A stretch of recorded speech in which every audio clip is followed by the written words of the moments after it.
Mayong buntag ka na itong tanan. Wa ako mag-expect about man tag 1,000 ka mo. Asa naman ang uman? Nangaligo sa dati. Tanawa. So, fiesta karon sa tanang fiesta. Okay, pangaligo. Puros ang kadaghanan toa sa kadagatan. Mga igsoon na isa ka istorya kabangin sa mga insurance companies. Kung ba kini ako gi-share kay kahapon, no, dahil pipila ninyo nga nakasimba, no. Amo sa ilang tinguha nga magkunti sila palabuanay. Busa nagimo sila slogan. Ang nakasulat sa una ang iyang slogan, from or coverage from cradle to grave. Ang ikaduha, dili palupit, coverage from womb to tomb. Kung ang ikatulo, dili sa palupit, ang iyang ginauna, kini ako mas labaw kini. Coverage from sperm to worm. O ang ikaupat, nga gusto lang tayo siyang surrender, apan nisulog siya una-una, nga may mas maayo, kontra sa tulo ka mga slogan. Ang iyaha, coverage from erection to resurrection. Mas labaw. So, kung sa kaninyo ang plan nga kuhaon? Ha? Kung sa coverage ninyo ha? Itaw mga igsoon, pinaagi na ito kumidya ang maong pagsaulog na ito sa kagabanon sa ato Ginoo. The resurrection of Jesus Christ. Mao kini ang mother of all feasts, ang kasaulugan nato.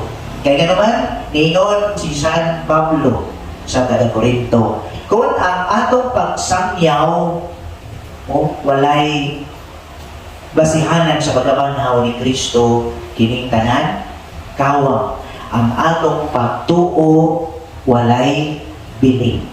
So, mao ni atong timan-an sa liturhiya, sa tibuok liturhiya sa simbahan, ang pinakalabaw sa tanan mao kining adlaw.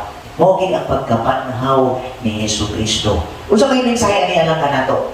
Unsa may mga atong mapamalandungan diining adlaw sa pagkabanhaw? Una, isip kita magtutuo. Unsaon man nato karon ang atong kinabuhi. Unsa man ang ato ang sinukaran nga kita magmaningkamot gayud nga makaambit ni ini. O ang ikaduha, nagpuyo pa kita sama sa ipakita ni Kristo diha sa iyang tibuok kinabuhi, sa iyang kamatayon o sa iyang pagkabanhaw. Isip kita mga pinunyagan, nakaambit kita. Kaya diya sa sakramento sa punyag, kita nakadawat o natao pag-usap, namatay kita akuman kang Kristo o mabanhaw kita. Napa mo? Napa?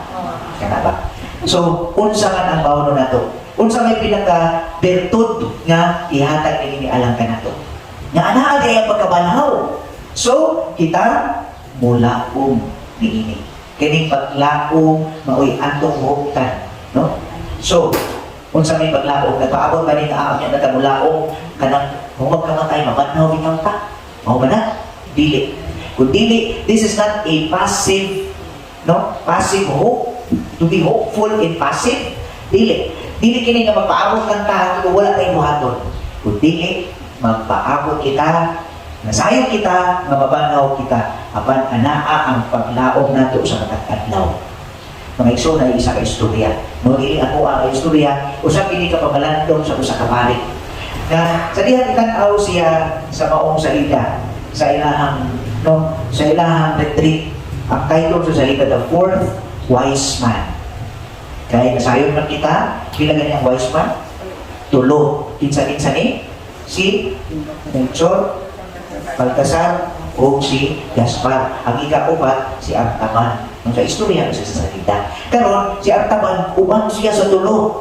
Kung naninguha sila, kano sa nakahitabo, no? Ang pagbisita nila, paghalan nila ugasa sa Bethlehem sa panahon nga ipanganak si Jesus. So nanadto sila, ang tulo ka wise man o si Artaban. Sa pag-adto nila, ang tulo ka wise man nakahalat sa batang Jesus sa ilang gasa. Apan si Artaban, nahisalaan. Nga naman. Nga no? Wala mo kasayod.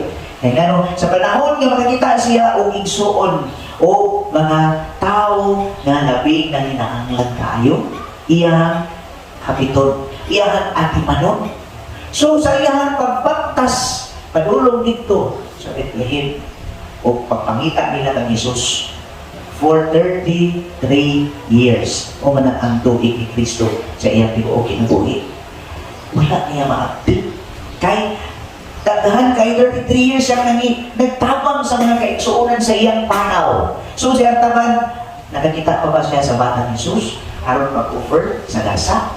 Wala na. Wala na niya mahimamat si Jesus nga buhi pa. Kundili ang naabta ni Arkaman, si Jesus nga nagpitay.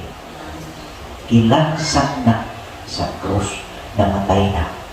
O mga igsuon, dako kaayo ang pagbahay niya. Kay wala niya mahimamat ang Ginoo. Kunya paglansang dito nga oras may naabda niya. Milino, di ba?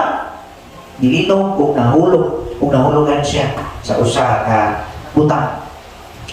Namatay. Apan maigsuon nagpakita si Kristo kaniya. The risen Christ. Kung ingon kaniya at taban ayaw kaguol kay bisan wala mo ako makita sa buhi pa ako aman nakita ko na ako uban sa mga tao na imo gialagaran. So it is very clear that the message is not a passive hope. Nung mauna sa atong lakaw sa kinabuhi, dili kita magpaabot nga mapanaw pa kita. Kundi sa matag adlaw sa atong panaw sa kinabuhi, uban sa mga kaigsuonan nato nga naginahanglan ka nato. Nagsakripisyo, uban ka nato. Kita usab, makigsandurot kanila. Kay naadi ay si Kristo uban sa matag usa. Mao kini ang atong kinabuhat sa matag adlaw isip Kristo hanon. Mao kini ang pinakamensahe sa ato na kaluwasan. Si Kristo sa tibuok kinabuhi niya 33 na tuig sa iyang panaw, sa iyang pagsamyaw sa pulong sa Dios, sa iyang pagpangalagad o sa iyang pagsakripisyo, pagpasakit hangtod sa iyang pagdawat sa kamatayon. Ang katapusan dili ang kamatayon kundi ang pagkabanhaw. Sa atong kinabuhi na ay mga pagsakripisyo, na ay mga pag-antos, na ay Biyernes Santo, kanunay. Apan hinumduman na to, isip mga binunyagan, dili kini ang pinakasentro sa atong kinabuhi, no? Kundi ana ay maglao sa pagkabanhaw. Dili tanan kalisod pagsakripisyo, human niining kalisod adunay kalipay, human sa kagitngit ana ay kahayag nga mao si Kristo nga madan-ang kanato diha sa matag adlaw sa atong kinabuhi. Busa isip mga Kristohanon, padayon kita sa atong pagtuo o magpasaligod kita o magmalaumon nga si Kristo nga nagpakita sa iyang ehemplo kanato ato kining makuhian. Sa makausapan nasayo kita na kining Resurrection Sunday pagkabanhaw sa atong Ginoo, angay kitang maglipay o magmaya mao nang uban tuan na sa kadagatan sa inyong giingon pa kay unay man kalinis batayan, no? Daghang mga maanindot na kaliguan. Daotan ba kini? Daotan? Dili.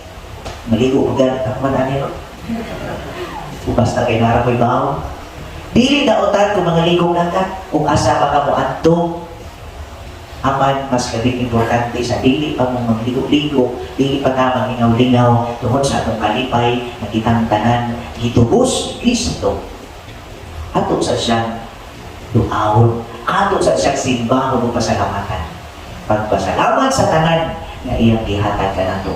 Na kitang tanan, isip mga anak sa Dios, iyang gihigugma o kiluwas.